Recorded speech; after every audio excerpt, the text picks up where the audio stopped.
This is the very first prototype of this lecture. So I literally thought of this idea yesterday morning and did a prototype within one day. So the goal of this talk is to give college students, such as yourselves, an overview of the entry-level job positions available for HCI and design students. And in a very meta manner, I've kind of adopted a user-centered design approach to prototyping to making this talk itself.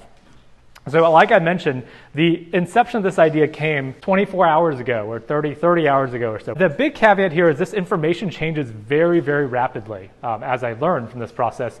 So the feedback from yourselves and from other people I show this presentation to actually will help me improve this talk in the coming years, because it's really important for this information to be up to date, but it changes a lot. It's definitely a moving target. Okay, so as you recall from this class, what is the very first step of the user-centered design process? And it's need finding, right? So I kind of call this backwards need finding or find needing. And it's because the need actually found me. So I came up with this idea yesterday morning, but it turns out that the need for this had come up time and time again. So this is a question I frequently get during my office hours. And one of the most frequently questions I get asked is what kinds of jobs can I get if I'm an HCI or design student? Throughout the years I've been teaching, I've always been able to give kind of general answers to this, but I've never been actually that satisfied with a lot of the answers I've given. So, this need was there, and it's been kind of bubbling up for years and years. So I decided to take some action and do something about it.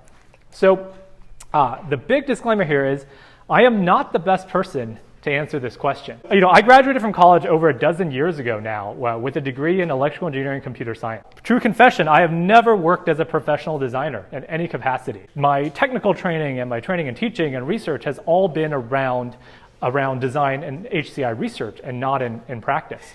But I think probably the single greatest thing about my job is having access to students and alumni who are experts on not only this topic, but a lot of topics. So, for those of you who are interested in being a professor or teaching or doing research as a profession in the future, I have to tell you that it's the single greatest hack to just getting smarter. And for a very simple reason is that every year I see hundreds of students who end up graduating and going on to become alumni, who end up going to do all sorts of different jobs and career paths.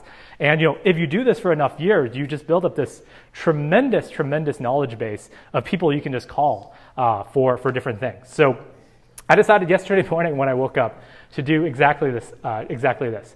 So I put together an impromptu panel of HCI and design job experts.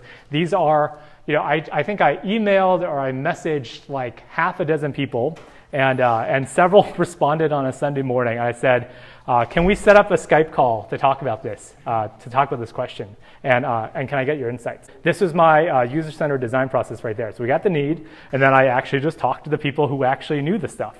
So here is my expert panel for this year that I assembled over the past 24 hours. So this is my friend Carolyn. She did her undergraduate degree in computer science at MIT, graduated about 3 years ago. She's currently a designer at a smallish design agency, and we'll talk about the different kinds of positions. So her role on LinkedIn is designer, because at usually a smaller place, you do a lot of the things. This is Emily Demchik. She was a graduate of the University of Rochester, where I used to teach. She did her undergrad in computer science and linguistics, and then she also, right after her undergrad, she went on to do a master's in HCI at Carnegie Mellon. She graduated in 2014. And her current position is called a UX architect at a fairly large IT technology consulting firm. And she was, before this job, she was a UX designer / interaction designer at Microsoft. Third person, Emmy Lin, who is also University of Rochester computer science and linguistics. This is a total coincidence they had the same double two majors. She graduated a few years later. She was in my research lab at Rochester. She's currently a software developer at Intel. She focused a lot on doing front-end stuff, but Intel didn't have as many of the specialized sort of UX jobs. So we'll talk about that later, of what can you do as a software developer if you're interested in design sort of stuff. Final person is Carrie Kai, who is, she did her undergraduate degree in human biology. So it was something totally unrelated to HCI or computing or design.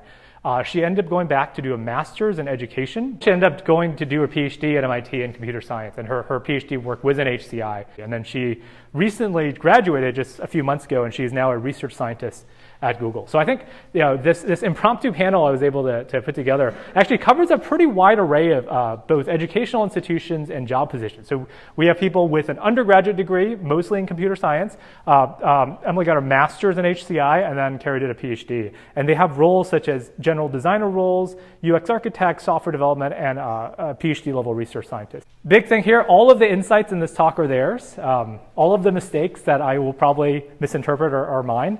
And mine alone. And hopefully in the future, this is a selling point here, is that I can call on you to be part of this panel, right? This is how this thing keeps rolling, right? So,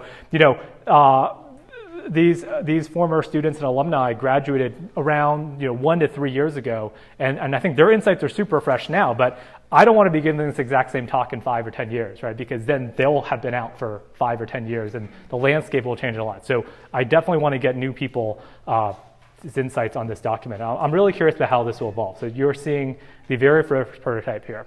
Okay, one slide summary for people who want a TLDR.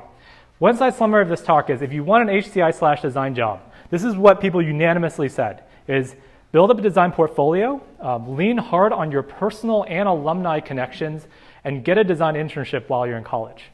So if you can do these 3 things, then that is the ideal thing you can do in college to set you up for this path. Okay, the outline for this talk is roughly what kinds of design jobs are out there, how to get one of these jobs right out of college, and then what about going back to grad school and going to do more school.